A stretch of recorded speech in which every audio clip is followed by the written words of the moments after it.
Ah, hello. It's time for another VQnA, number 2. It's been a while since number 1. I said it would take no more than a month and a half, and it's taken longer than a month and a half. Nonetheless, I'm here in my new, wonderful, fashionable study, which will no longer exist next month, and I thought that I'd get to all of the comments and questions left on VQnA number 1. The way this is working is if you want to ask a question for VQnA, leave it in the comments of this one. I'm no longer looking at the comments section of VQnA number 1. Everything for VQnA number 3 is going to be in the comments of VQnA number 2, which is this one. So, without further ado, let me just reach over here and grab my questions. From the comments section of VQnA number 1, I'm just going to go from oldest to newest. First comment, Nexus Primes 100 says, I like Gundam. Drift219 says, second. XCatX25 says, I don't know what tactile feel means. Use the proper terms. Use hand feel. You got me there. Although you did misspell hand feel, there's no hyphen. It's one word. Handfeel. Look it up. The Final Hope says, it'd be great to see videos about your equipment and documenting your review process. I'm going to keep reminding you every VQnA. Well, I guess we'll see. Matthew Kovarubius says, my question is, have you always been into collecting Transformers, or did you start later in life? If so, what were your favorite things to collect before Transformers? I have always been collecting Transformers. Ever since I formed memories, I have had Transformers. So nothing came before, except for oxygen and nutrition. It's always been Transformers. One of my first toys was Wreck-Gar. I do not remember a time before I owned G1 Ratchet. So, yes, always been. Weekly Hero says, what is Second Party if it's not licensed material? And a nice shirt? I miss that game. I miss it too. That was in regards to my City of Heroes, City of Villains shirt. Pandacron actually replied to this with a pretty decent answer. Pandacron says, the first party and third party terms basically work like first person and third person. In both cases, the second party or person is you, the viewer or consumer.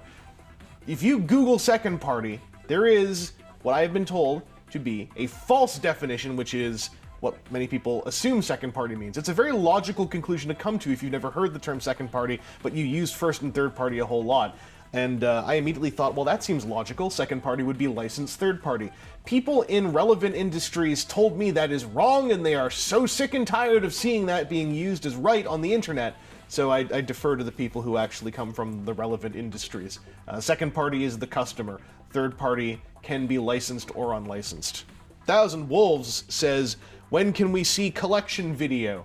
I don't know, because I don't have a nice collection display.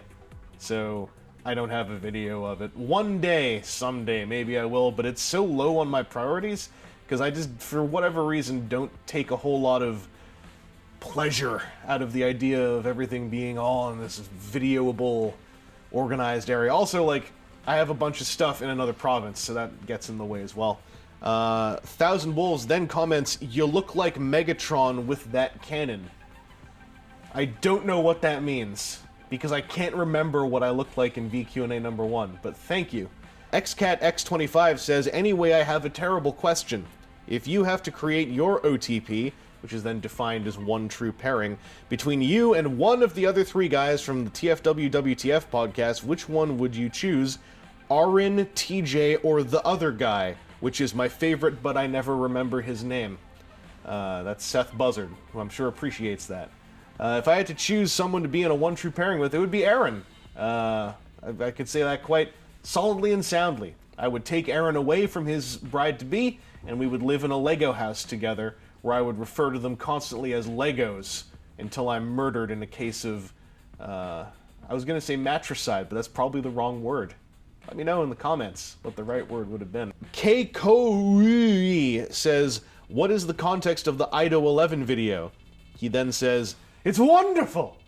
The IDO 11 video is because at the time when I started on YouTube, we were doing this thing on WTF and TFW where at some point early on I decided, or no, we decided, I didn't decide, that'd be terrible if it was just me.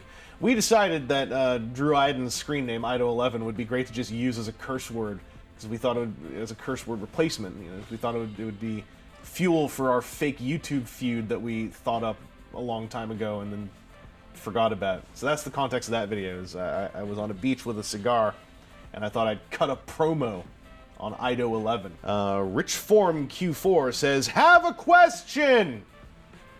Do you sometimes wake up from sleep, stare into space, wondering how life could have been any different?"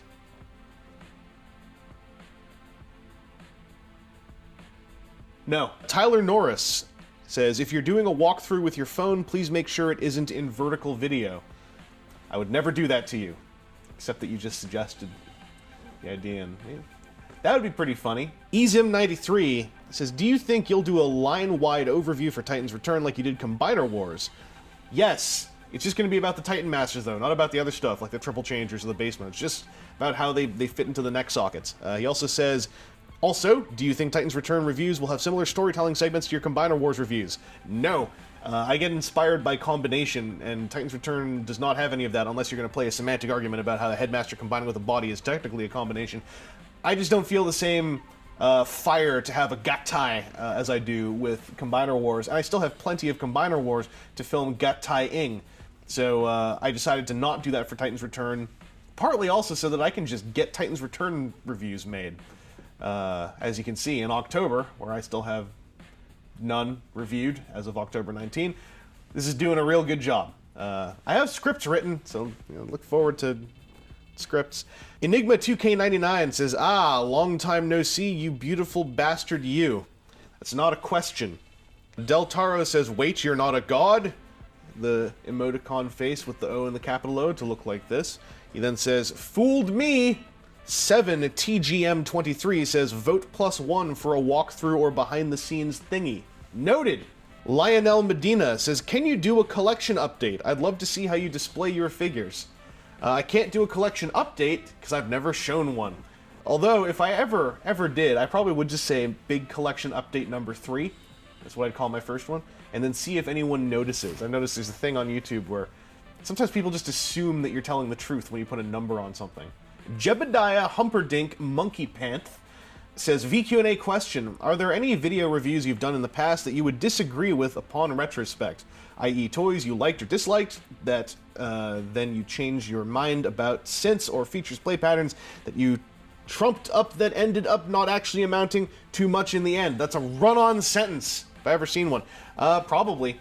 There are a lot of early reviews that were majorly colored by a sense of hype and new toy smell, where I probably said something was immensely awesome, and if I wrote the review now, I would use a lot more sedate language in place of a lot of that. Also, any review where I recommend or don't recommend something at the end, I've stopped doing that because I don't like doing that. I'd probably cut that as well. As for like straight up reviews where I feel like I would completely disagree with them, I can't think of any off the top of my head because I don't remember most of my other reviews. I'm not sure. I'm actually thinking about it, and I'm not sure. But there probably are. It's very likely, since I have a catalog of videos going back to 2008, I probably have changed my mind. Shockwave514 says, "I would like to see a walkthrough and great video, but my question is, would you consider reviewing older figures that haven't been brought up in a while, like G1 toys, classics TFs, early third-party stuff, ECT?" Yes. I tend to review things that people would say are old, or that the reviews are late, because I just get excited about talking about a thing, or a new toy comes out that is derivative of that older figure, and I'd like to cover both. So nothing's out of the question, although I am trying to focus more on things that are new, because it's more relevant to everyone's interests, and much less heroically, that stuff gets looked at more. But I still want to do a review for like Titan's Metroplex. I'd still like to do reviews for lots of old things, so nothing's out of the question, but it's all a factor of time. Adam Mitolinski says, raises hand to indicate interest for a walkthrough, up arrow. Then says, maybe a making of could work if you remember which figure toy thing you're documenting the making of, and just do it piece by piece over an amount of time, however long that may be. Like, just do what you do as normal, but that extra bit for the singled out thing, ... question mark, may have to stick with it for a long run, but it would be worth it, up arrow, -am. That's probably the most structured way to do a walkthrough, is to select a piece and make that the thing that is going to be the subject of the walkthrough. That just comes down to the discipline of actually selecting the piece and doing the walkthrough. So that's the bridge I still have to cross. Opt1mus per 1M3811 says, Vangelus, how do you do your transformation sequences? Primarily a lot of tight close-ups, and I'm just moving the toys around. There's no stop motion. I'm using post-produced zoom-ins and pan and scans to usually keep my fingers out of the shots, and I try to get some sense of motion going here and there, as it feels right in the mental storyboard that I've got going on. But it is primarily just waving toys around and then pan and scanning around through that artificially with keyframes on zooms and the placement of the center of the shot and etc. That's the bulk of it. And then sound effects are a huge part of it. If you take all the audio out of any of those sequences I put together, they look stupid compared to with the audio in. Alpone, that's a neat name, says, why did you move from Vancouver to Toronto? I don't know why everyone thinks I lived in Vancouver, but I lived in Victoria. That's a different city. I dare say it's a better city. I moved to Toronto. First, I moved to Toronto for a month because my friend Jacob needed a roommate for a month. And while I was there, I discovered a film school that felt really good, so I moved back. And then after that, all the work that has happened has been coming from Toronto more so than BC. And now there's a YouTube space in Toronto, which is down, a long ways down, but down the corner from where I live. It just feels better to be here right now. Santos Stay 14 Green Diablo says, something I've wanted to know for a while is if you'd ever bring back that 3 faces of thing you did for Thor. It was really cool, I feel, and wanted to see more. I thought that idea was the best thing, and then I just didn't have anything else that I could do 3 faces of for that wasn't just like, technically, here's a toy and a repaint and then something else. Like that, the Thor thing, those were 3 very different Thors. From 3 very different eras and design ideas, and I don't have anything off the top of my head that fits that persona of a review subject, unfortunately. But I agree with you. I liked that idea a lot. It's dumb, I only did it once. Twiddy15375 says, damn, you're handsome! No. Carlos Serra says, good day. I was just recently collecting SHF Kamen Rider while watching your review on the Battle Hopper and Acrobatter. You peeled off some of the parts to expose the internal parts. Now I just bought a Kamen Rider 2 with Cyclone box set and noticed that the windshield part with the exposed headlights cover an existing headlight. Checking up on the earlier in the show, Cyclone does not have a windshield. Question, would it be possible to remove it? Thanks! Goes on to reply to himself with, sorry, my bad. I meant an untransformed Cyclone has no windshield. Thanks! Maybe. If you do it safely. Maybe. Tell me what happens. Keyboarder200 says, do you make a living producing toy reviews or do you do something else besides it? Do not. I currently, as a job, am a freelance videographer and video editor. It sure would be cool to turn YouTube into a primary source of income, and I think the biggest obstacle for me is that I'm not regular enough with my posting, and I don't sit down, hunker down, and produce review pieces fast enough. That's the battle to try to win. I'm trying to figure out where I can take the quality down to up the quantity without severely affecting the quality, and primarily that is identifying the things that only I and maybe 5 other people actually care about. So it's the ongoing battle. PitZX2 says, what is, in your opinion, is the most affordable and easily accessible third-party figure? Probably those animated human figurines, because Captured Prey, like, I think they just had a big tub of them that they left in the hallway last TFCon with a sign saying, take them all. They didn't actually get rid of all of them. A lot of people put some back, actually, I think I saw. But as far as affordable and accessible, I don't think you'll ever have trouble finding that. Mblom52 says, okay, I have a couple questions for you. 1, do you have any older reviews that you'd be tempted to go back and redo now that you're more experienced and have better equipment? Absolutely. There's plenty I'd like to go back and redo, but the way I've slapped myself on the wrist is, I already don't get enough done of things that are coming out that I have and collect. So to then take the time to go back and redo older ones feels like a less useful use of that time. So right now I'm avoiding it, but I've thought about it now and then in the shower. I think about a lot of things in the shower. One of them is redoing older toy reviews. The other main one I can't talk about on camera. The other question from Emblem52 is, have you done something different with your hair since your last on-camera vlog? I probably got it cut. That's all I really do with my hair. I just got this cut yesterday. Was that sexy? Antimatter Labs says, you've mentioned that you have the Hotline Miami jacket and Biker 1/6 figures. Any plans on getting the 7-inch scale HLM2 Swan Twin Kickstarter? I did go in on the Kickstarter, and it did not go through, and I'm kind of not surprised because they were 7-inch figures that were far less posable. I appreciate what Esk Toys wanted to do there, but I don't think that was the right time to do it. I think they were really in a roll. They had a rhythm with those 1/6 figures happening once a year. A lot of people I talked to, myself included, were excited to figure out, oh, what's the next 1/6 figure going to be? And then it was a 7-inch figure of the twins. I like the twins, but that I don't think was the right decision to make. Primeval 41 says, rump stick. BC says, screw it, what's the next review going to be? I'm trying to finish the review for Fans Project Die Z. I don't know if that's going to be out. That probably is out if you're watching this. So I don't know, because I can't see that far into the future. But it'll happen. Bendu Olo says, are you going to review the Mechanaut Biologist or Explorer? I would really like to do coverage of all my David White Mechazone stuff. So, tentatively, yes. I just don't know when. Blueberry Wine 69 says, your City of Villains shirt makes me so sad.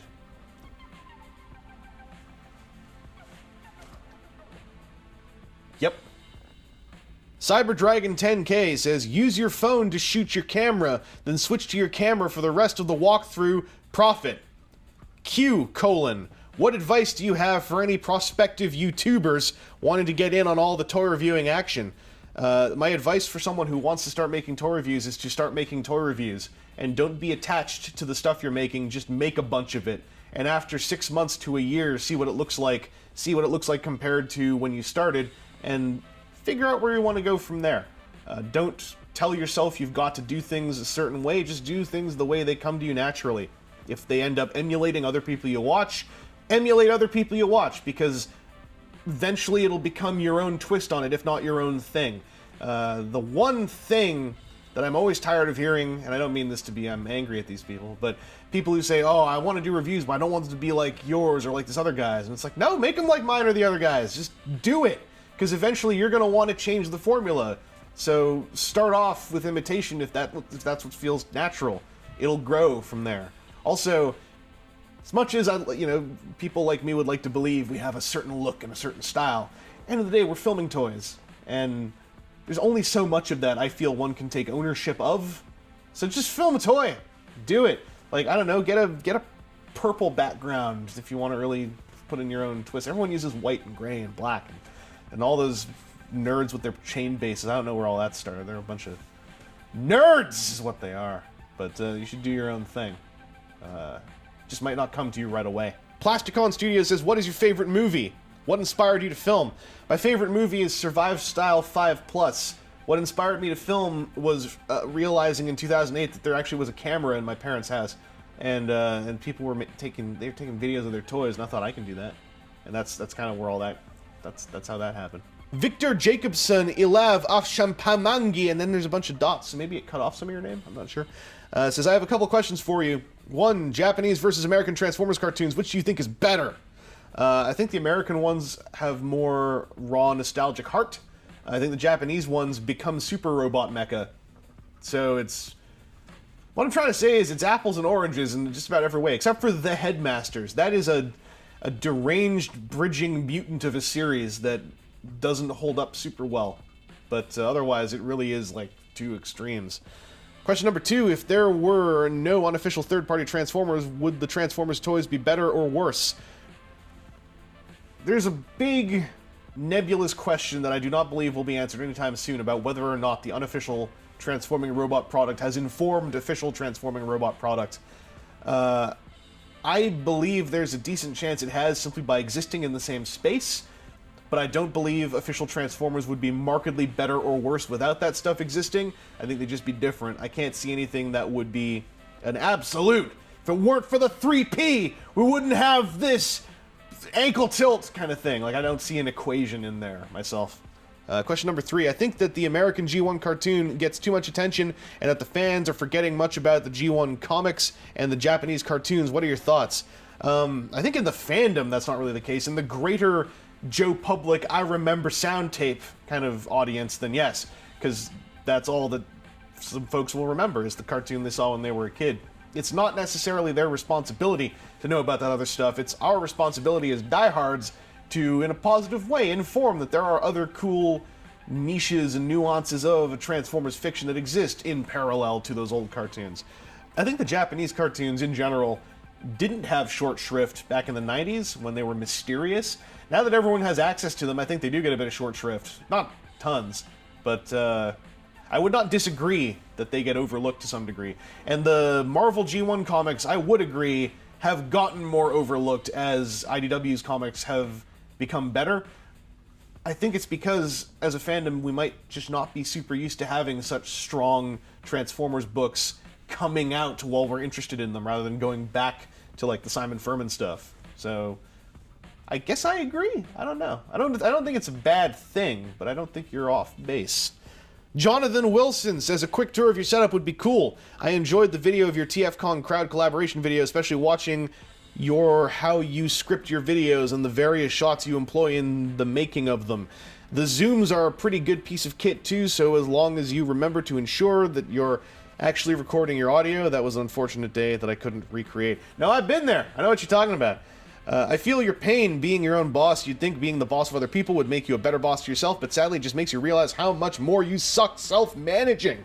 Anyway, I love watching your videos, even if it's for a product I end up caring nothing about. Looking forward to what the future brings. I don't think you actually asked a question. But I didn't notice that until just now. Thank you, though. HammerFan18 says, this is a long question. I don't know why some reviewers tend to not care about the subpar quality of Hasbro's Transformers figures. To me, their excuses about increased production costs start to wear thin. If you take CW leader Megatron as example, you see that they do not have to make their toys hollow if they don't want to. If Hasbro stopped being so lazy, they could make the figures much better. What are your thoughts? I don't think any toy designer is lazy. Start from there, and a whole lot more starts to make sense. Shadow Scribe asks, is there an aesthetic you simply do not jive with?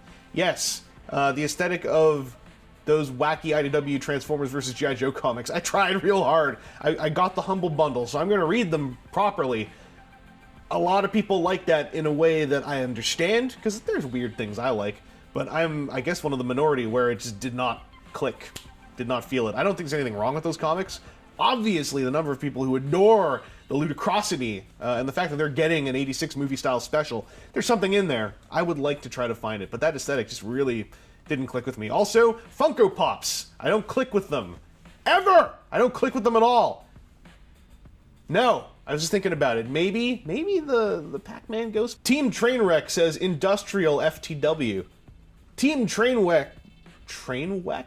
Team Trainwreck then comments, you're the most professional toy reviewer that I've discovered over the years. You present the figure in glorious 1080p with excellent lighting backdrop, show off what it does without ham-handling or taking 40 minutes to talk about a Legends class figure, and provide a thought-out, coherent opinion on said figure. Keep the A+++ work. Man!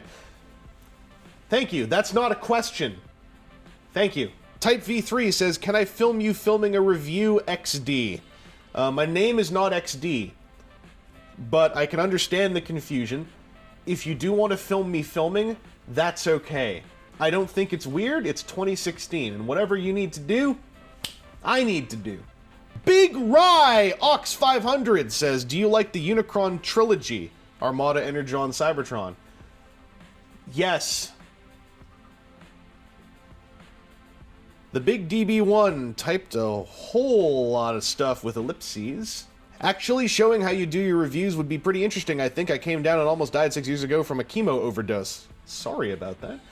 I kind of turned my life upside down, but I'm slowly getting back up on my feet, trying to get everything back in order. I decided to see if I could start up a small business. I went to school for computer animation, and even though I don't have training as an engineer, I have been spending the last few years making life-size props and figures in my free time. I have a feeling that if I ever wanted anything that I have made to be produced, that I will be the one that would be manufacturing and making them. Trying to find someone to make them for me hasn't been working out too well, but with all the medical problems that I still have and taking care of my mother who's just as bad in her own way medically, sometimes I have issues finishing a review that I'm working on. It might take me a week or two to get done because it's a stop-and-go process. I don't have a video camera at the moment, so all my reviews are written. I have a similar way of reviewing, just seeing the way that you do it would be insightful for me if that's something that you would like to do. I think there's a whole lot to be taken from the vicarious action of seeing someone else make a thing, even if it's a product review, which is like, let's be honest, one of the lower forms of creation. But yeah, I do really want to try to document my process, especially if it would be of help to anybody. But particularly with folks who do written reviews, with photos and such, I would really like to know what your guys' process is. Because there's a written part of how I do my videos, and I feel like I'd like to know someone who just puts the words down, and that is the mark you're making. I want to know, like, how do you approach that, and do we approach things in a similar way? Because I approach things in a sectional way, and I would assume a written reviewer does as well. So if you're a writing reviewer, let me know.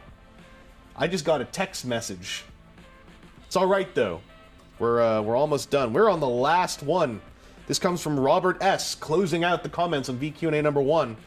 Both walkthrough ideas here would be incredibly interesting. That's probably in response to something either I said or a comment, and the YouTube app is not properly nesting it, but I will assume both ideas are worth consideration. Thanks for checking out the VQnA number 2.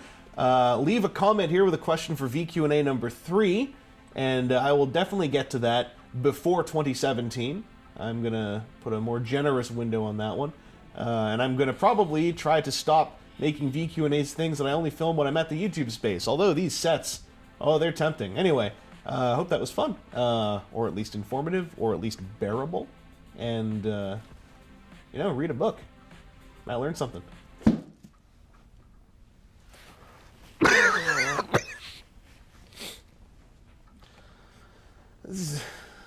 All this dust and these friggin', like,